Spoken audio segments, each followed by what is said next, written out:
የኢራን አብዮታዊ ጦር ቁልፍ ሰው የነበሩትና የደህንነት ኃላፊው ሀዳሚ በኢራን መገደላቸው ተሰምቷል። በአሜሪካና እስራኤል ጥቃት በቴህራን የተጀመረ ሲሆን የከፋ ጉዳት ማስከተሉ ተሰምቷል። ኢራንና አሜሪካ የ45 ቀን የተኩስ አቁም ለመስማማት ከጫፍ መድረሳቸው ሲሰማ ኢራን ከሰሜን ኮሪያ ኪም ጆንግ ኡን አህጉረ ተሻጋሪ ባላስቲክ ሚሳኤል ከቀናት በፊት እንደተረከበችና በአሜሪካ ምድር ጥቃት ለመሰንዘር ማቀዷ ተሰምቷል። መረጃዎቹን በዝርዝር ይዘናል። አብራችሁን ቆዩ። ቻናሉን ሰብስክራይብ በማድረግ ይጀምሩ። ቪዲዮ ላይክ ማድረግን ደግሞ ቀዳሚ ያድርጉት። የኢራን ጦር ባወጣው መግለጫ የድርጅቱ የደህንነት ቢሮ ኃላፊ የነበሩት ሜጀር ጀነራል ሰይድ ማጂድ ሀደሚ በጠላት በተሰነዘረ ጥቃት መገደላቸውን አስታውቋል። ከድርጅቱ ጋር ቅርበት ባለው ታስኒም የዜና ወኪል የተሰራጨው የዚህ መግለጫ ይዘት ሀደሚ ሰኞ ማለዳ ላይ መገደላቸውን አስታውቋል። ይህ ጀነራሉ መገደል ይሰማው በቴህራን ከተማ ላይ አዳዲስ የአየር ጥቃቶች ተፈጽመው በነበሩባቸው ጥቂት ሰዓታት ውስጥ ነው። የኢራን መንግስታዊ መገናኛ ብዙሃን እንደዘገቡት የአሜሪካና የእስራኤል ጦር ኃይሎች በዋና ከተማዋ ደቡባዊ ክፍል በሚገኝ አንድ የመኖሪያ ህንፃ ላይ በሰነዘሩት ጥቃት ቢያንስ 13 ሰዎች ተገድለዋል። በተጨማሪም በአንድ ዩኒቨርሲቲ ተቋም ላይ በደረሰ ጥቃት በከተማው አንዳንድ አካባቢዎች የጋዝ አቅርቦት እንዲቋረጥ ምክንያት ሆኗል። የአብዮታዊ ጦሩ የህዝብ ግንኙነት ቢሮ ሀደሚ የተገደሉበትን ትክክለኛ ቦታም ሆነ የጥቃቱን አይነት በተመለከተ ዝርዝር መረጃ ከመስጠት የተቆጠበ ቢሆንም ድርጊቱ በኢራን ወታደራዊና ደህንነት አመራሮች ላይ እየተፈጸመ ያለው ስልታዊ የጥቃት አካል መሆኑን አጽንኦት ሰጥቷል። ሜጀር ጀነራል ሀደሚ ወደዚህ ከፍተኛ ማዕረግ ከመሸጋገራቸው በፊት በብርጋዴር ጀነራልነት ሲያገለግሉ የቆዩ ሲሆን በሰኔ ወር ነበር የአብዮታዊ ዘቡን የደህንነት ቢሮ በኃላፊነት የተረከቡት። ሀደሚ ይህንን ኃላፊነት የተረከቡት በዚያ ወር በእስራኤል የአየር ጥቃት ከምክትላቸው ጋር አብሮ የተገደሉትን ሜጀር ጀነራል መሐመድ ካዘሚን በመተካት ነበር። ወደዚህ ቦታ ከመምጣታቸው በፊት ሀደሚ የአብዮታዊ ዘብ የደህንነት ጥበቃ ድርጅት በመምራት ላይ ነበሩ ሲሆን የዘርፍ በዋናነት በሀገር ውስጥ ደህንነትና በሰራተኞች የደህንነት ምርመራ ላይ የሚያተኩር የጸረ ደህንነት ክንፍ ነው። ራሱን የቻለው የደህንነት ቢሮ በ2009 በወቅቱ የኢራን ጠቅላይ መሪ የነበሩት አያቶላህ አሊ ኻሜኒ ትዕዛዝ የተመሰረተ ሲሆን ከሀገር ውስጥ ጉዳይ ሚኒስቴር የደህንነት መዋቅር ጎን ለጎን ግን ራሱን ችሎ የሚንቀሳቀስ ተቋም ነው። ከተመሰረተበት ጊዜ ጀምሮም የሀገር ውስጥ ስጋቶችና የውጭ ደህንነት ዘመቻዎችን እንዲያካትት ተልዕኮ በከፍተኛ ሁኔታ እየሰፋ መጥቷል። በእስራኤል ከኢራን በተተኮሱ ሚሳኤሎች ምክንያት በሰው ሕይወት ላይ ጉዳት ደርሷል። በሰሜናዊቷ ሃይፋ ከተማ በአንድ የመኖሪያ ህንፃ ላይ በቀጥታ ባረፈ ሚሳኤል የህንፃው ከፊል ክፍል በመናዱ ቢያንስ 2 ሰዎች ሲገደሉ የነፍስ አድን ቡድኖች ፍርስራሽ ውስጥ የቀሩ 2 ሰዎችን ለማግኘት ፍለጋ እያደረጉ ነው። በተመሳሳይ ሁኔታ በቤሩትና በደቡባዊ ሊባኖስ አካባቢዎች እስራኤል በፈጸመችው የአየር ጥቃት ቢያንስ 15 ሰዎች ሲገደሉ በደርዘን የሚቆጠሩ ደግሞ መቁሰላቸውን የሊባኖስ ጤና ጥበቃ ባለስልጣናት አስታውቀዋል። በኢራን የሚደገፈው የሊባኖስ ሂዝቦላህ ቡድን ለጥቃቱ ምላሽ ለመስጠት ወደ ሰሜናዊ እስራኤል ከተሞች ሮኬቶችን መተኮሱን ገልጿል። ኢራን ወታደራዊ እርምጃዎቿን በእስራኤልና ከአሜሪካ ጋር ከምታደርገው ቀጥተኛ ፍልሚያ ባለፈ እያሰፋችው ትገኛለች። ኢራን ጦር በኩዌት ባህሬንና በተባበሩት አረብ ኤሚሬትስ በሚገኙ የፔትሮኬሚካልና የኤነርጂ መሰረተ ልማቶች ላይ የድሮንና የሚሳኤል ጥቃቶችን ፈጽሟል። በኩዌት ከመንግስታዊ ኩዌት ፔትሮሊየም ኮርፖሬሽን ጋር ተያያዥነት ባላቸው ፋብሪካዎች ላይ የእሳት አደጋ ተከስቶ ከባድ ቁሳዊ ውድመት ደርሷል። የተባበሩት አረብ ኤሚሬትስ የአየር መከላከያ ስርዓቶቿ ጥቃቶችን ማክሸፍ ቢችሉም በአቡዳቢ የወደቀ ፍርስራሽ በአንድ ሰው ላይ ጉዳት አድርሷል። ባህሬንም በኢንዱስትሪ ጣቢያዎቿ ላይ ጥቃት መፈጸሙን አረጋግጣለች። በተጨማሪም ኢራን በዱባይ ጀበል አልወደብ ላይ ከእስራኤል ጋር ግንኙነት አለው የተባለ መርከብ ላይ ለደረሰው ጥቃት ኃላፊነቱን ወስዳለች። የኩዌት ጦር በበኩሉ የአየር መከላከያ ኃይሉ ግዛቱን ኢላማ ያደረጉ ሚሳኤሎችንና ድሮኖችን በመመከት ላይ መሆኑን አስታውቋል። እነዚህ እርምጃዎች የሚያሳዩት ኢራን ለሳምንታት ለዘለቀው ከፍተኛ የቦምብ ጥቃት ሳትንበረከክ በቀጠናው ያላትን ወታደራዊ ኃይል ማሳየት አቅሟን እንደያዘች ነው። የኢራን ባለስልጣናት በማንኛውም የሲቪል መሰረተ ልማት ላይ የሚሰነዘር ጥቃት እጅግ አስከፊና ሰፊ የሆነ አጸፋዊ እርምጃ እንደሚያስከትል አስጠንቅቀዋል። የሀተም አልአንቢያ ማዕከላዊ ቃል አቀባይ ይህንኑ አቋም በድጋሚ አረጋግጠዋል። ከወታደራዊ ግጭት ጎን ለጎን ዲፕሎማሲያዊና ኢኮኖሚያዊ ጫናዎችም ተባብሰዋል። የአሜሪካው ፕሬዝዳንት ዶናልድ ትራምፕ በትሩዝ ገጻቸው ባስተላለፉ ቀጥተኛ ማስጠንቀቂያ ማክሰኞ በኢራን ኤሌክትሪክ ኃይል ማመንጫዎችና የድልድዮች ቀን ይሆናል፣ እንደሱ ያለ ነገር አይታይም፣ ያንን የተረገመ የባህር መተላለፊያ ክፈቱት፣ እናንተ ብዶች፣ ካልሆነ ግን ሲኦል ውስጥ ትኖራላችሁ፣ ዝም ብላችሁ ተመልከቱ፣ ለአላህ ምስጋና ይሁን የሚል አነጋጋሪ መልእክት አስተላልፈዋል። የውጭ ጉዳይ ምክትል ሚኒስትር ካዘም ጋሪባባዲ አሜሪካ በኃይል ማመንጫዎችና ድልድዮች ላይ ልትሰነዝረው ያሰበችው ጥቃት በዓለም አቀፉ ወንጀለኞች ፍርድ ቤት የሮም ደንብ መሰረት እንደ ጦርነት ወንጀል ሊቆጠር እንደሚችል ገልጸዋል። የፓርላማው አፈ ጉባኤ መሐመድ ባገር ቃሊባፍ በበኩላቸው ትራምፕ በእስራኤል ጠቅላይ ሚኒስትር ቤንጃሚን ኔታንያሁ ተጽዕኖ ስር መውደቃቸውን በመጥቀስ እንዲህ ያሉ እርምጃዎች ቀጠናውን ወደ ሰፊ አለመረጋጋት እንደሚከቱት አስጠንቅቀዋል። የኤነርጂ ገበያውም ለዚህ አለመረጋጋት ምላሽ ሰጥቷል። የብሬንት ድፍድፍ ነዳጅ ዛሬ ዋጋው ከአንድ በርሜል $110 በላይ ሆኖ የጀመረ ሲሆን የአሜሪካ ዌስት ቴክሳስ ኢንተርሚዲየት እንዲሁ ማቅረቦት መቋረጥ ስጋት ምክንያት የዋጋ ጭማሪ አሳይቷል። በሌላ በኩል ትራምፕ በኢራን ግዛት ውስጥ በተከናወነ ልዩ ወታደራዊ ዘመቻ ቀደም ብሎ በሳምንት ውስጥ ተመትቶ በወደቀችው F-15 ተዋጊ ጀት ውስጥ የነበረ አንድ የአሜሪካ አየር ኃይል መኮንን መዳኑን አስታውቀዋል። ኦፕሬሽኑ በርካታ አውሮፕላኖችንና 100 የሚጠጉ ኮማንዶዎችን ያሳተፈ ሲሆን መኮንኑ በድብቅ ከአካባቢው እንዲወጣ ተደርጓል። የአሜሪካ ጦር በጠላት እጅ እንዳይወድቁ በሚል በብልሽት ምክንያት የተረፉ 2 MC-130 አውሮፕላኖችንና 4 ሄሊኮፕተሮችን በቦታው ላይ አውድሟቸዋል። የኢራን ጦር ግን ኦፕሬሽኑ ሙሉ በሙሉ የከሸፈ ነው ሲል የገለጸው ሲሆን በርካታ የአሜሪካ አውሮፕላኖች መመታታቸውን ገልጿል።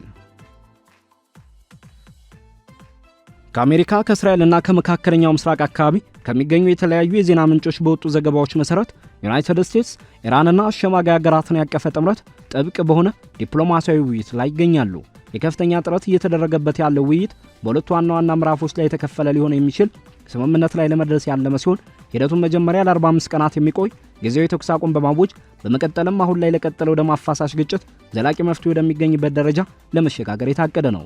የዲፕሎማሲያዊ እንቅስቃሴ በሆርሙዝ የባህር መተላለፊያ መስመር ላይ የተጋረጠውን ከፍተኛ ወታደራዊ ውጥረት ለማርገብና ግጭቱ ወደማይመለስበት መጠነ ሰፊ ጦርነት እንዳያመራ ለማድረግ የተወሰደ የመጨረሻው ዲፕሎማሲ ሙከራ ተደርጎ ተገልጿል። የጥረት ፓኪስታን በበኩሏ የኢስላማባድ ስምምነት በሚል ስያሜ ካቀረበችው የተለየ ማዕቀፍ ጋር ጎን ለጎን እየተካሄደ ያለ ሲሆን የፓኪስታኑ እቅድም በአፋጣኝ ግጭቶች እንዲቆሙ የሆርሙዝ የባህር መተላለፊያ መስመር ለትራንስፖርት ክፍት እንዲሆንና ለቀጣዮቹ 15 ወይም 20 ቀናት ሰፊ መፍትሄ የሚያመጣ ድርድር እንዲካሄድ የሚጠይቅ ነው።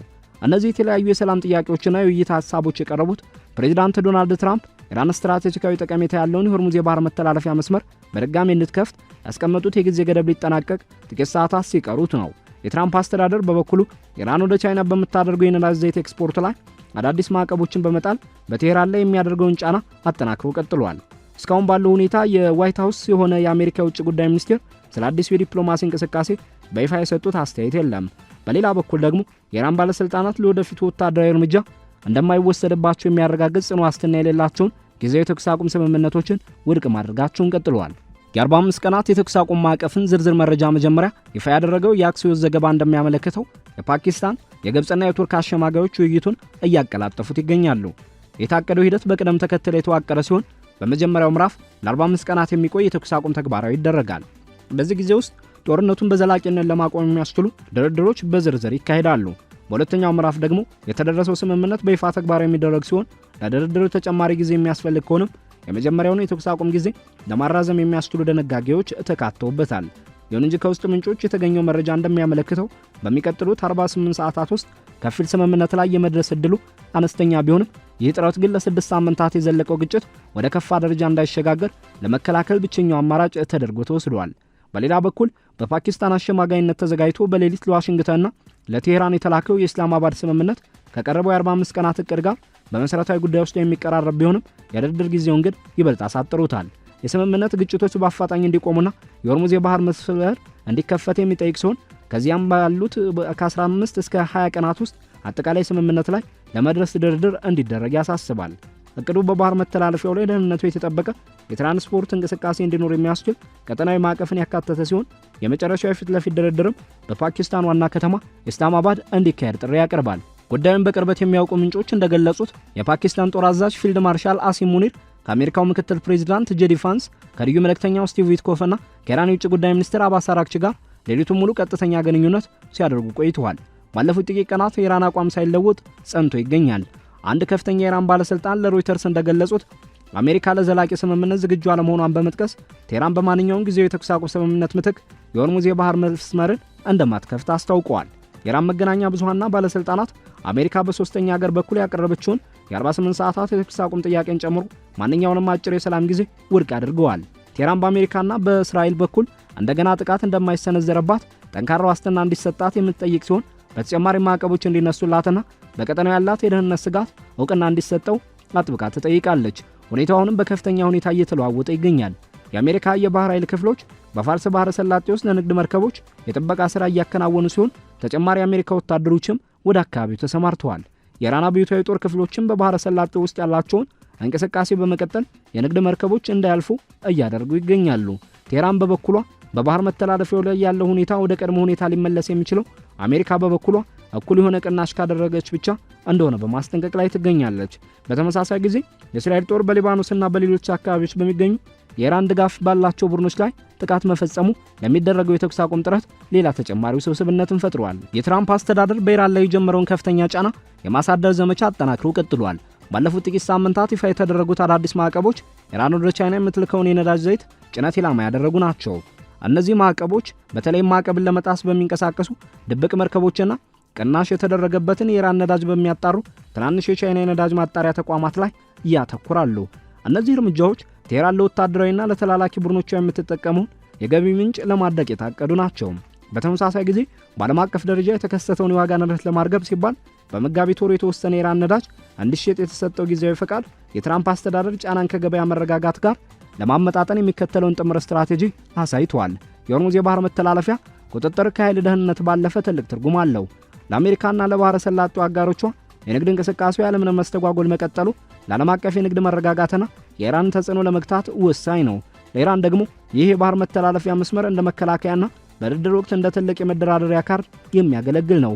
ማንኛውም ዘላቂ ስምምነት ስለ ባህር ላይ ጉዞ መብት ብቻ ሳይሆን ስለ ኢራን የዩራኒየም ማበልጸግ ደረጃ፣ ስለ ሚሳኤል አቅሟና ስለ ቀጠናዊ አማጺ ቡድኖች እንቅስቃሴ ምላሽ መስጠት ይኖርበታል። እነዚህ ጉዳዮች ግጭቱ ከተጀመረበት ጊዜ አንስቶ እንደ ዋና መሰናክል ሲጠቀሱ እየቆዩ ናቸው። ከንግግሩ ጋር ቅርበት ያላቸው ምንጮች የውይይቱን ድባብ በጥንቃቄ የተሞላ ሲሉ የገለጹ ሲሆን በድርድሩ ቅደም ተከተል፣ በቁጥጥር ስልቶችና በዋስትና አሰጣጥ ላይ ጥልቅ ልዩነቶች መኖራቸውን ጠቁመዋል። ይሁን እንጂ 45 ቀናት የተኩስ አቁም ሐሳብና የኢስላማባድ ስምምነት በአንድ ጊዜ መቅረባቸው ሁለቱም ወገኖች ግጭቱን ለማርገብ የሚያስችሉ መንገዶችን እየፈለጉ መሆኑን አሳይቷል። የትራምፕ ጊዜ ገደብ ተግባራዊ መሆን መጀመሩና የኢራን ኃይሎች በባህረ ሰላጤው ውስጥ ያላቸውን አቋም አለመቀየራቸው ከጀርባ በሚደረገው ዲፕሎማሲና በመሬት ላይ ባለው ወታደራዊ ሁኔታ መካከል ያለው ሽኩቻ የዚህን ግጭት የወደፊት አቅጣጫ ይወስነዋል። የግጭት አስቀድሞ የዓለምን የኤነርጂ ገበያ እና ቀጠናዊ ጥምረቶችን መልክ የቀየረ ሲሆን በቀጣይ የሚኖረው ሂደትም መላውን ዓለም ትኩረት የሳበ ሆኗል። ለበርካታ አስርተ ዓመታት የዘለቀውና በባላስቲክ ሚሳይል ቴክኖሎጂ ላይ ያተኮረው የሰሜን ኮሪያና የኢራን ወታደራዊ ትብብር በአሁኑ ወቅት በዓለም አቀፍ የደህንነት ተንታኞች ዘንድ ከፍተኛ ትኩረት ተሰጥቶት ምርመራ እየተካሄደበት ይገኛል። በሁለቱ ሀገራት መካከል ያለው የጠበቀ ግንኙነት ቴህራን ቁልፍ የሆኑ ወታደራዊ ስርዓቶችንና የቴክኒክ ሙያዎችን እንድታገኝ ያስቻለ ሲሆን በምላሹም ለፒዮንግያንግ አስተዳደር በገንዘብና በነዳጅ ክፍያ መልክ ከፍተኛ ገቢ ሲያስገኝ ቆይቷል። ይሁን እንጂ የካቲት ላይ ከጀመረውና አሁንም በቀጥሎ የመካከለኛው ምስራቅ ግጭት ውስጥ የሰሜን ኮሪያ መንግስት ካለፉት ልምዶቹ በተለየ መልኩ ራሱን ያገለለ እና ሚዛናዊ የሆነ አቋም መያዙ ተስተውሏል። የደቡብ ኮሪያ ብሔራዊ የስለላ ድርጅት ባወጣው መግለጫ መሰረት ሰሜን ኮሪያ ለኢራን ጦር መሳሪያዎችን ከመላክ የተቆጠበች ሲሆን በአሜሪካና በእስራኤል አየር ጥቃት የኢራን ጠቅላይ መሪ አያቶላህ አሊ ኻሜኒ መገደላቸውን ተከትሎም የሰጠችው ይፋዊ መግለጫ እጅግ የተገደበ እንደሆነ ታውቋል። የተለያዩ መረጃዎች የኮሪያ መገናኛ ብዙሃንን ጠቅሰው እንደዘገቡ ከሆነ ኢራን በቅርቡ ወደ 500 የሚጠጉ አህጉር አቋራጭ ባላስቲክ ሚሳኤሎችን ከሰሜን ኮሪያ ገዝታለች። እነዚህ ዘገባዎች እንደሚሉት የመጨረሻው ሚሳኤል ጭነት ከጥቂት ቀናት በፊት ቴህራን የደረሰ ሲሆን ሚሳኤሎቹ እስከ 15000 ኪሎ ሜትር ርቀት የመምታት አቅም እንዳላቸው ተገልጿል። የሰሜን ኮሪያ አህጉር አቋራጭ የሚሳኤል ክምችት ውስን መሆኑ የሚታወቅ ሲሆን ከፍተኛ የማምረቻ ወጪ፣ የቴክኒክ ውስብስብነትና አገሪቱ ለራሷ የመከላከያ አቅም ስትል የያዘቻቸው መሳሪያዎች ቁጥር በጥቂት አስርቶች ውስጥ ብቻ እንደሚገመት እየታወቀ ኪም ለኢራን እነዚህን መስጠታቸው አነጋጋሪ አድርጎታል። ሆኖም በፒዮንግያንግና በቴህራን መካከል ያለው ሰፊ ወታደራዊ ግንኙነት ከአራት አስርተ ዓመታት በላይ ያስቆጠረና በሰነዶች የተደገፈ ሀቅ ነው። የተበበረ የጀመረው በ1980ዎቹ በኢራን ኢራቅ ጦርነት ወቅት ሲሆን በወቅቱ ሰሜን ኮሪያ ለኢራን ስኩድቢና ሲ የተሰኙ ሚሳኤሎችን አቅርባ ነበር። ኢራን እነዚህን ሚሳኤሎች ስማቸውን በመቀየር ሻሃብ 1ና ሻሃብ 2 በማለት ሰይማቸዋለች። በወቅቱ የተደረገው አቅርቦት በመቶዎች የሚቆጠሩ ሚሳኤሎችን ብቻ ሳይሆን የማምረቻ ቴክኖሎጂና የሰው ኃይል ስልጠናንም እያካተተ ነበር። በ1990ዎቹ መጀመሪያ ላይ ፒዮንግያንግ ኖዶንግ የተባሉ መካከለኛ ርቀት ተኳሽ ሚሳኤሎችን ወደ ቴህራን የላከች ሲሆን እነዚህም ለኢራኑ ሻሃብ 3 ሚሳኤል ልማት እንደ መሰረት አገልግለዋል። የሰሜን ኮሪያ ድጋፍ የተሟሉ የሚሳኤል ስርዓቶችን በማቅረብ ብቻ የተወሰነ አይደለም። ይልቁንም ኢራን የራሷን የሀገር ውስጥ የማምረቻ እንድትገነባ በማገዝ ረገድም ትልቅ ሚና ተጫውቷል። ለምሳሌ ኢራን በባህረ ሰላጤው ሀገራት ላይ የተሰነዘረችው ጥቃት የተጠቀመችበት ቂያም የተሰኘው አጭር ርቀት ተኳሽ ባላስቲክ ሚሳኤል የሰሜን ኮሪያን የዲዛይን አካላትና የቴክኒክ ድጋፍ እየያዘ ነው። ባለሙያዎች እንደሚጠቁሙት ሰሜን ኮሪያ ለተለያዩ የኢራን ሚሳኤል ፕሮግራሞች ማለትም ለኢማድና ለጋድር የሚያገለግሉ መለዋወጫዎችን፣ ሞተሮችን፣ የመምሪያ ስርዓቶችንና የምህንድስና እውቀቶችን አጋርታለች። አሁን ባለው ግጭት ውስጥም ቢሆን አሜሪካና አጋሮቿ በሚጠቀሙባቸው ተቋማት ላይ በተተኮሱ ሚሳኤሎች ውስጥ የሰሜን ኮሪያ ቴክኖሎጂ ውጤቶች መገኘታቸውን ተንታኞች ይናገራሉ። ለዚህም ማሳያ የሚሆነው በዲያጎ ጋርሺያ ላይ ለተሰነዘረው ጥቃት ጥቅም ላይ የዋለው ሙሱዳን የተሰኘው ሚሳኤል ነው። በሁለቱ ሀገራት መካከል ያለው የንግድ ልውውጥ ወጥ የሆነ አካሄደን ይከተላል። ሰሜን ኮሪያ የጦር መሳሪያ ስርዓቶችን፣ መለዋወጫዎችን፣ የቴክኒክ አማካሪዎችንና የማምረቻ ዕውቀትን ስታቀርብ ኢራን ደግሞ በምላሹ ጥሬ ዘይትና የውጭ ምንዛሬ ትከፍላለች። የዝግጅት ባለም አቀፍ ማዕቀብ ውስጥ የሚገኙት ሁለቱም ሀገራት ዓለም አቀፍ ገደቦችን በመጣስ ወታደራዊ ፕሮግራሞቻቸውን እንዲያስቀጥሉ ረድቷቸዋል። የአሜሪካ የስለላ ተቋማትና የተባበሩት መንግስታት ድርጅት ሪፖርቶች በተደጋጋሚ እንደገለጹት እነዚህ ሚሳኤል ቴክኖሎጂ ዝውውሮች በአየር ጭነትና በባህር ትራንስፖርት አማካኝነት ማዕቀቦችን በመተላለፍ ሲከናወኑ ቆይተዋል። አሁን ባለው ጦርነት ውስጥ የኢራን ሚሳኤሎች የአሜሪካና የተባባሪዎቿን ይዞታዎች ኢላማ እያደረጉ ይገኛሉ። በወጡ ሪፖርቶች መሰረት የአሜሪካ የጦር ጀቶችና ሄሊኮፕተሮች በእነዚህ ሚሳኤሎች ተመተው ወድቀዋል። ቴህራን ለእነዚህ ስኬቶቿ ቀጣይ ትውልድ የተባሉ የመከላከያ ስርዓቶችን እንደተጠቀመች ብትገልጽም የአሜሪካና የእስራኤል ጥቃቶች ግን የኢራን የሚሳኤል ማስወንጨፊያ መሰረተ ልማቶችና ክምችቶች በእጅጉ አዳክመዋል። በዚህ ምክንያት ግጭቱ ከጀመረበት ጊዜ አንስቶ የኢራን ዕለታዊ ሚሳኤል ተኩስ መጠን በከፍተኛ ሁኔታ ቀንሷል። ይህ በእንዲህ እንዳለ የደቡብ ኮሪያ ብሔራዊ ስለላ አገልግሎት ይፋ እንዳደረገው ሰሜን ኮሪያ ከየካቲት 21 ጀምሮ ራሷን ከኢራን እያራቀች መሆኑን ገልጿል። ፒዮንግያንግ እስካሁን ምንም አይነት የጦር መሳሪያ ወይም ቁሳቁስ ድጋፍ አላከችም። ሐሜኒ ሲሞቱም ምንም አይነት ይፋዊ የሐዘን መግለጫ አልሰጠችም። አልፎ ተርፎም የሐሜኒ ልጅ ሙጅታባ ሐሜኒ አዲሱ ጠቅላይ መሪ ሆነው ሲመረጡ የእንኳን ደስ አሎት መልእክት እንኳ አላስተላለፈችም። የሰሜን ኮሪያ ውጭ ጉዳይ ሚኒስቴር ስለ ግጭቱ የሰጠው መግለጫ ሁለት ብቻ ሳይሆን ይህም ከሩሲያና ከቻይና ተደጋጋሚና ጠንከር ያሉ መግለጫዎች ጋር ሲነጻጸር እጅግ እየተገደበ ነው ብሏል። አንድ ደቡብ ኮሪያ ስለላ ድርጅት ግምገማ ከሆነ ሰሜን ኮሪያ ይህንን የዝምታ አቋም የመረጠችው ከአሜሪካ ጋር ያላትን የዲፕሎማሲያዊ ግንኙነት አማራጭ ክፍት ለማድረግ ካላት ፍላጎት እየተነሳ ነው።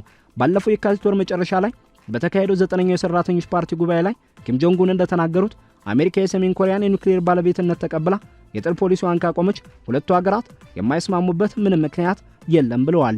በተጨማሪም ሰሜን ኮሪያ በግንቦት ወር በቻይናው ፕሬዝዳንት ሺ ጂንፒንግና በፕሬዝዳንት ትራምፕ መካከል ይካሄዳል ተብሎ ለሚጠበቀው ጉባኤ ዝግጅት እያደረገች እንደሆነ ይነገራል። የኢኮኖሚ ጫናዎችም ለፒዮንግያንግ ጥንቃቄ ሌላው ምክንያት ናቸው። የመካከለኛው ምስራቅ ቀውስ ሰሜን ኮሪያ ለኢንዱስትሪዎቿ የምታገኛቸውን ግብዓቶች በማስተጓጎል የዋጋ ንረትንና የምንዛሪ አለመረጋጋትን አስከትሏል። በዚህ ምክንያት ፒዮንግያንግ የደረሰባትን ጫና ለመቀነስ ከሩሲያ ነዳጅ አቅርቦት ለማግኘት እየጣረች ትገኛለች። እነዚህ ሁኔታዎች ሰሜን ኮሪያ በኢራን ጉዳይ ውስጥ በጥልቅ እንዳትገባ ተጽዕኖ ሳያሳድሩ አልቀሩም። የሆነ ሆኖ በሁለቱ ሀገራት መካከል ያለው አጋርነት በጋራ ስትራቴጂካዊ ፍላጎቶች ላይ የተመሰረተ ነው። ለኢራን የሰሜን ኮሪያ ቴክኖሎጂ የሚሳኤል አቅሟን ለመገንባት እንደ መሰረት ያገለገላት ሲሆን ይህም በማዕቀብ ውስጥ ሆና በራሷ ጥረት ብቻ ማከናወን የማትችለውን የሩቅ ርቀት ጥቃት የማድረስ አቅም ሰጥቷታል። ለሰሜን ኮሪያ ደግሞ ኢራን የታመነች ደንበኛና የጦር መሳሪያዎቿን የምትፈትንባት ምቹ ቦታ ናት። ይህም ለተገለለችው ሰሜን ኮሪያ አስፈላጊ የሆኑን ውጭ ምንዛሬና ግብዓቶችን ለማግኘት ያስችላታል። የጦር መሳሪያ ስርጭትን የሚከታተሉ ተንታኞች እንደሚሉት የተሟላ የአህጉር አቋራጭ ሚሳኤል ዝውውር መኖሩ በቴክኖሎጂ ሽግግር ረገድ የሚደረጉ ጥቃቅን ትብብሮች የሁለቱንም ሀገራት ፕሮግራሞች አሳድገዋል። ለምሳሌ የሰሜን ኮሪያ ህዋሶንግ 18 የተሰኘው ዘመናዊ ሚሳኤል በምድር ላይ በቀላሉ የሚንቀሳቀስና የመከላከያ ስርዓቶችን አልፎ የመምታት አቅም ያለው በመሆኑ የቴክኖሎጂ ለኢራን አቅሟን በእጅጉ ሊያሳድገው ይችላል። ይሁን እንጂ የአሁኑ ግምገማዎች እንደሚያሳዩት የኢራን ሚሳኤል አቅም አሁንም ቢሆን ክልላዊ ተጽዕኖ ላይ ያተኮረ እንጂ እውነተኛ አህጉር አቋራጭ ደረጃ ላይ አልደረሰም።